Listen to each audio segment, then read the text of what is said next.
Magnus, once again, recording from the High Falls here in Rochester, New York, where spiritualism went crazy. We got some cool stories.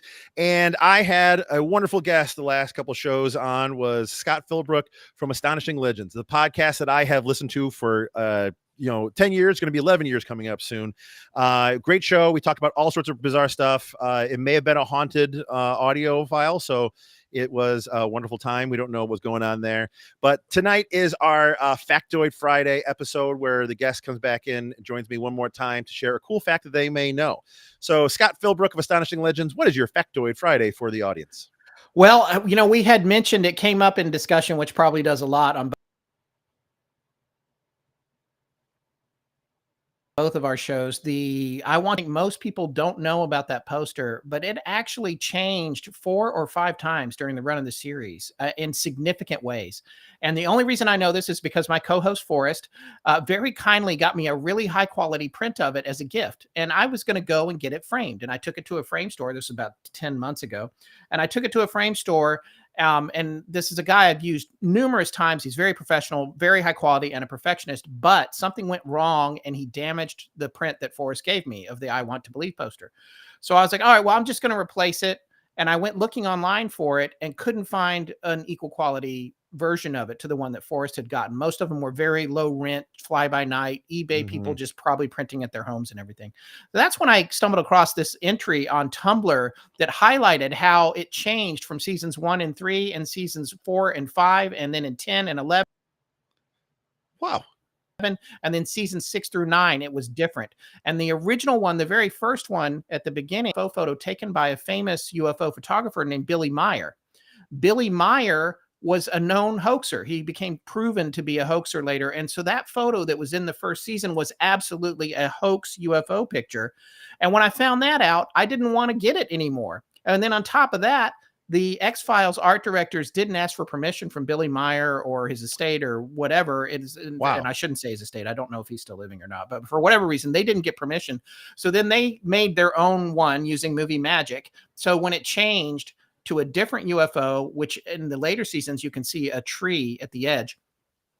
It was a totally made up image. The first one being a Billy Meyer photo, which was a fake. And so then I decided my poster got messed up. I couldn't replace it. And that's when I came into contact with James Fox, who directed some amazing documentaries. One about the UFO incident. It's called Moment of Contact, about the incident. Another film that just recently came out, and the name of it escapes me now. But during the course of that, he interviewed the people that were connected to the Calvine photo, which is one of the most famous UFO photos of all time, taken in 1990 by 2 guys who were on break from. They were cooks at a resort, and he had a print of it. And I asked him if he could get me a high resolution scan of it. It's not out there anywhere. You can't buy it, or high resolution version. It has its own Wikipedia page. And I got that framed using the frame and mat that I had done for the I Want to Believe poster. So that's now hanging in my house. I actually picked it up yesterday. So that's my factoid, is that the I Want to Believe poster changed a bunch of times and you probably didn't know it. And then on top of that, I now have the Calvine photo hanging in my house, which you cannot get a copy of. James Fox made me swear that I wouldn't put it online or sell it to anybody, that it was for private use only. So wow. That is an amazing factoid. As an X-Files fanatic, and I literally give the reference that I'm like Mulder's poster, I Want to Believe on the wall. Apparently, I'm a guy who changes over seasons. Good to know. Good to know. Yes, yes. The Tumblr, it's called, it's hilarious. The best posting on this, I'm going to send it to you as soon as we get done here. It's gaycrouton.tumblr.com. And the post thing is a complicated URL, but I'll send it to you. The research that this person did is amazing. It dives into the whole story of how it got changed and everything. So I'll send that to you. Oh my God. That is, I would always love to hear that stuff.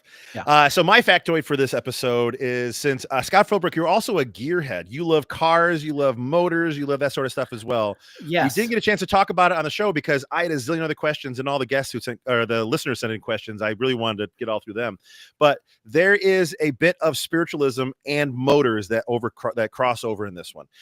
In Rochester, New York, we had a bunch of different religions kind of starting after the Fox sisters got going, spiritualism got going. There was an inordinate amount of small, very niche religions and beliefs started happening in here.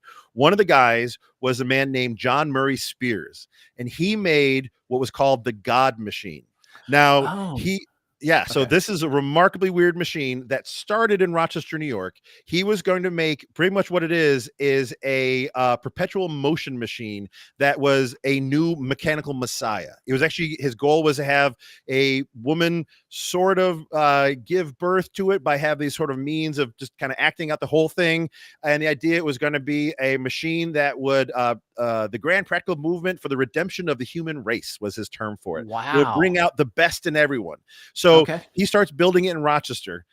And at this point in time, 4 churches chase him out. He actually gets pushed out, like pitchforks and burning torches chase him and his followers. He ended up going to, I think it was the High Rock Tower in Massachusetts. It's another church they built there as well. And so he makes this God machine, and you can find pictures, or at least drawings of it online. It's not pictures, because this takes place in 18, I forget the name, 18, what was I just had it written here, 1851, excuse me. So Spears and Davis, there's the other guy in there, go there and they do this whole thing, and they make what looks like a kind of a Van de Graaff static machine that was going to be the vessel for God. So, yeah. So as a guy who likes machines and weird esoteric stories, John Murray Spears, he makes what is called the God machine, and they do a whole ceremony in Massachusetts. It brings it to life, saying that things start interacting. They do the ceremony of life giver. I forget it is there. But we have the God machine from John Murray Spears is brought to life in Massachusetts. So Rochester was one of the places that made a God machine and it got chased out in Massachusetts. So it did work for a bit. And then another religious group burned their church down a couple weeks later. So it destroyed the God machine. So there was a thing called the God machine. So I figured Scott Philbrook, who loves Astonishing Legends and loves cars and motors and everything else, a bunch of people here actually in Rochester a handful of years back were trying to figure out what he was making, what it was. And I think it may have been just like a static Van de Graaff it was a machine that would move, and it was apparently moving and doing stuff. It did, quote unquote, come to life, and those around it felt that they were giving godlike powers to be the better versions of themselves. So yeah. That is amazing. I will just say, I was like, do I know what this is? And I looked it up while we were talking, and I'm now seeing a picture of one of them. And I remember now that I have stumbled across this a few years ago and had forgotten about it. And that is amazing, because I didn't even remember what it did. So that is really cool. What a wild. The living machine, the God machine, they called it. So yeah, John Murray Spears. So I figured if I could have a factoid that combines your love of vehicle, cars, motors, and random esoteric stories, this is my thing. So I love it. That's great. Well, oh my God. So Scott Philbrook of Astonishing Legends, thanks for joining in for the previous shows and the Factoid Friday. If you guys want to listen to them, Astonishing Legends, where you can get all your podcasts are from. They have a network that has a bunch of great shows. Scared of the Time is phenomenal. The Mechanic does a great job. I love that. Yes. But yeah, you guys, if you want to deep dive into cool stories, cool facts, just anything you think of, it's been 10, now coming on 11 years of it. So Scott Philbrook, before I go, is there anything else that you feel you need here from in Rochester to be shared with? Do I need to pull some cool thing for you from here? Sorry. Not at this time. You know what I'm interested in, but I don't know how close it is to Rochester, is the Oneida cult. Is that? Oh yeah, it's other side of the county. Okay. Yeah, you can still get Oneida plates. Oneida Ware, they're still a company that sells plates. You can buy Oneida plates there. So yeah. Oh man, we have there's a bunch of random buildings. Like if you drive down to the Finger Lakes, they actually just got torn down and turned into houses, but there were still old properties that were like a cult started there. There was like around the Lake Ontario, not Lake Ontario, the Finger Lakes. There's a bunch of small properties that were literally started, and they've been sitting there ever since. So you can kind of check them out. So very cool. Well, Scott Philbrook, thank you for joining in, and thanks for the previous shows. And that's it, guys. Matt will actually, I'm going to redo this one more second. Sorry about that. I had an alert pop up as I was talking to you. That's why I got flustered, because someone asked me, something's happening in Rochester. I don't know what's going on. We had a mountain lion recently that went downtown. It was walking downtown, by the way, in the city. So I'm always nervous what's happening here. So I'm gonna wrap it, do this one more time. So okay, all right. So thanks, Scott Philbrook from Astonishing Legends, for joining in, and Matt Austin will see us on out. Thanks, guys. There. Thank you so much for that. Oh my God. So yeah, that's